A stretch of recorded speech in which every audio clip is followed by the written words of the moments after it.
গতকাল প্রধান উপদেষ্টার প্রেস সচিব মব সন্ত্রাসকে প্রেসার গ্রুপের কাজ বলে চালিয়ে নেওয়ার চেষ্টা করেছেন। তার এই বক্তব্যের সাথে অবশ্যই জড়িত আছে দেশে যে মব সন্ত্রাসগুলো হয়েছিল 5 আগস্টের পর, মাজারভাঙ্গা নায়িকাদের শোরুম উদ্বোধন করতে না দেওয়া, মার্কেট উদ্বোধন করতে বাধা দেওয়া এবং নারী ফুটবলারদের ফুটবল আয়োজনে বাধা দেওয়া সহ সর্বশেষ আমরা দেখলাম যখন 32 নম্বর বাড়িটা ভাঙ্গা হলো, প্লাস একেবারেই অতি সম্প্রতি যেটা হয়েছে সাবেক প্রধান নির্বাচন কমিশনার হুদা সাহেবের উপর যে মব সন্ত্রাস হলো, সেটাকেই তিনি প্রেসার গ্রুপ হিসাবে চালিয়ে নেওয়ার চেষ্টা করছেন কিনা, কিংবা তিনি মব সন্ত্রাসকে প্রেসার গ্রুপে রিপ্লেস করার চেষ্টা করতেছেন কিনা, কিংবা তার কাছে কি মব সন্ত্রাস এবং প্রেসার গ্রুপের সংজ্ঞাটাই আসলে ক্লিয়ার না, বা এটা দ্বারা তিনি কি বোঝাতে চেয়েছেন, বিশেষ করে যখন নির্বাচনের সময় গণিয়ে আসছে এবং অস্বাভাবিকভাবে 147টি রাজনৈতিক দলের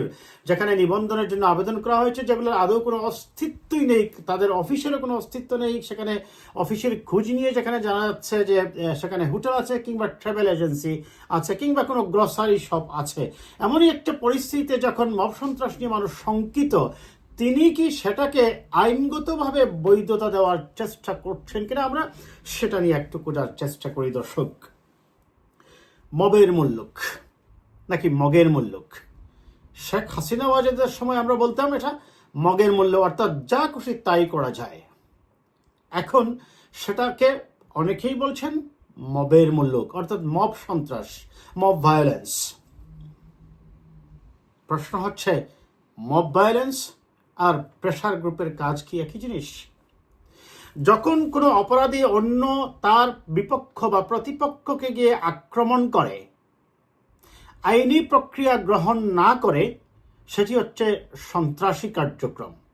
খেয়াল করবেন। আর মব সন্ত্রাস হচ্ছে, আপনি জানেন যে একজন অপরাধী অপরাধ করেছে, তার উপর আপনি পরিকল্পিতভাবে 8জন 10জন মিলে গিয়ে বা বিপুল সংখ্যক মানুষ গিয়ে কি করলেন, আক্রমণ করে দিলেন, তাকে আইনি প্রক্রিয়ায় না নিয়ে আইনকে নিজের হাতেই তুলে নিলেন।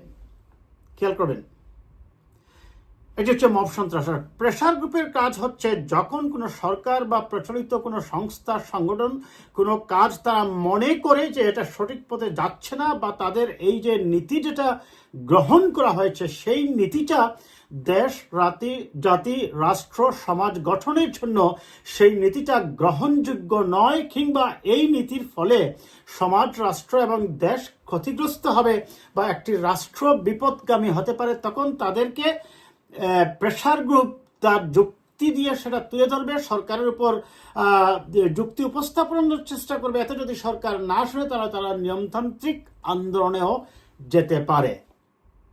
প্রেস সচিব শফিকুল ইসলাম নিশ্চয়ই মব সন্ত্রাস এবং প্রেসার গ্রুপের কার্যপরিধি সম্পর্কে তার ধারণা থাকার কথা। তিনি কেন তাহলে এই যে মব সন্ত্রাসগুলো হচ্ছে, অনেকেই বলছেন এতে তাদের প্রতি মানুষের যে ক্ষোভ আছে সেই ক্ষোভের বহিঃপ্রকাশ হচ্ছে। সেটা শুনুন, জুলাই আগস্টে যে সময় আন্দোলন হয়েছে, সেই আন্দোলনের সময় যদি 1 মাস 2 মাস পর্যন্ত মানুষের যে ক্ষোভের বহিঃপ্রকাশ হিসেবে মানুষ যদি 2-1টি ঘটনা ঘটিয়েই ফেলে, আমরা সেটাকে গ্রহণ করতে প্রস্তুত আছি। আজকে 11 মাস পরে, প্রায় বছরখানেক হয়ে যাচ্ছে এই সরকারের। এখন এসে আপনি যদি পরিকল্পিতভাবে কোনো মানুষের অধিকারকে হরণ করেন, তিনি যদি অপরাধী হন, তাকে পুলিশে খবর দিন, পুলিশ গ্রেপ্তার করবে, আদালতে নেবে, বিচার হবে। আপনি যখন ফিজিক্যালি কাউকে টর্চার করতে যাচ্ছেন বা কারো উপর আক্রমণ করতে যাচ্ছেন এবং সেটাকে সরকারের পক্ষ থেকে যখন ডিফেন্স দেওয়া হচ্ছে, তাহলে সরকার মব সন্ত্রাসী হচ্ছে কি না এবং সরকার এটাকে ডিফেন্স করতেছে কিনা। মনে রাখবেন, শেখ হাসিনা ওয়াজেদের সময় কেউ যখন অপরাধ করেছে, যারা কি অপরাধ করেছে ফিজিক্যালি, তারা হচ্ছে সন্ত্রাসী। আর যখন রাষ্ট্র, শেখ হাসিনার সরকার বা আওয়ামী লীগ সেটাকে ডিফেন্স দিয়েছে, সেই ক্ষেত্রে রাষ্ট্র ছিল, সরকার ছিল, শেখ হাসিনা ওয়াজেদের মন্ত্রিসভা ছিল মব সন্ত্রাসী। খেয়াল করুন, এখন তাহলে কি একইভাবে রাষ্ট্রীয় ডিফেন্সে সরকার এটার ডিফেন্স দিচ্ছে কিনা, এটি হচ্ছে সবচেয়ে বড় প্রশ্ন। এখন কেন এটা নিয়ে আমাদের শঙ্কা প্রকাশ করতে হচ্ছে? আপনারা জানেন সেগুলোতে আমি বলেছি মাজার ভাঙ্গার কথা বা নায়িকাদের শোরুম উদ্বোধন করতে না দেওয়া সহ আরো অনেকগুলা হয়েছে। যাই হোক, এখন যেটা সমস্যা হচ্ছে, আপনারা জানেন যে বিএনপি সহ দেশের 95% রাজনৈতিক দলই মূলত ডিসেম্বরে নির্বাচন চেয়েছিল, পরে যেটাই হোক প্রধান উপদেষ্টা সেটাতে ফেব্রুয়ারিতে আনতে সম্মত হয়েছেন। প্রশ্ন হচ্ছে, এই নির্বাচনের আগে এই যে 7 মাস আছে, জামায়াত সহ আরো কিছু কিছু রাজনৈতিক দল বলছে তারা স্থানীয় সরকার নির্বাচন আগে চায়, এবং অনেকগুলো রাজনৈতিক দল আপনারা জানেন নির্বাচন কমিশনে নিবন্ধনের জন্য আবেদনপত্র জমা দিয়েছে। প্রায় 147টি রাজনৈতিক দল ইতিমধ্যেই বিগত ফ্যাসিবাদী সরকারের পতনের পর অলরেডি প্রায় 19টি রাজনৈতিক নতুন দল রেজিস্ট্রেশন পেয়ে গেছে। আবেদন ঝুলিয়ে আছে আরো 147টি রাজনৈতিক দলে। এদের কোনো কমিটিও নেই, সভাপতিও নেই, সেক্রেটারি নেই। যে অ্যাড্রেসগুলো দেওয়া হয়েছে, কোথাও ট্রাভেল এজেন্সি, কোথাও গ্রসারি শপ, কোথাও বাতের হোটেল, কোথাও মানে কফি শপ ইত্যাদি ইত্যাদি।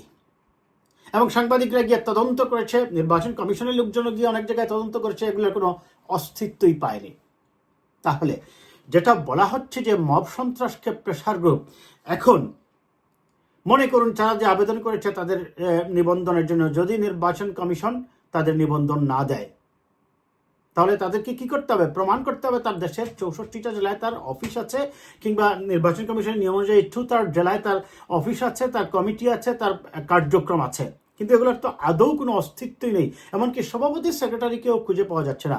তাহলে ওই লোকগুলা কি নির্বাচন কমিশনের উপর গিয়ে মব সন্ত্রাস করবে?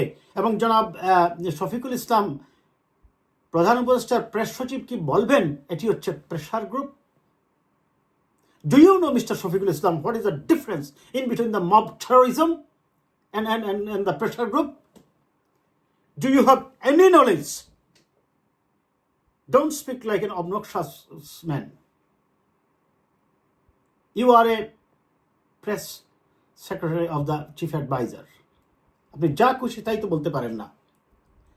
এটার মধ্যে আপনার কোনো দুরভিসন্ধি আছে কিনা, কিছু কিছু রাজনৈতিক দলের হয়ে তিনি সেটা করছেন কিনা, এই ব্যাপারে দেশের প্রধান রাজনৈতিক স্টেক হোল্ডার বিএনপি সহ নির্বাচনে বিশ্বাসী, গণতন্ত্রে বিশ্বাসী সকল রাজনৈতিক দলকে আরও সচেতন হতে হবে এবং অত্যন্ত সতর্কতার সহিত এগোতে হবে। কারণ ইতিমধ্যে আপনারা জানেন নির্বাচন কমিশনার গিয়ে প্রধান নির্বাচন কমিশনার দেখা করেছেন প্রধান উপদেষ্টার সাথে।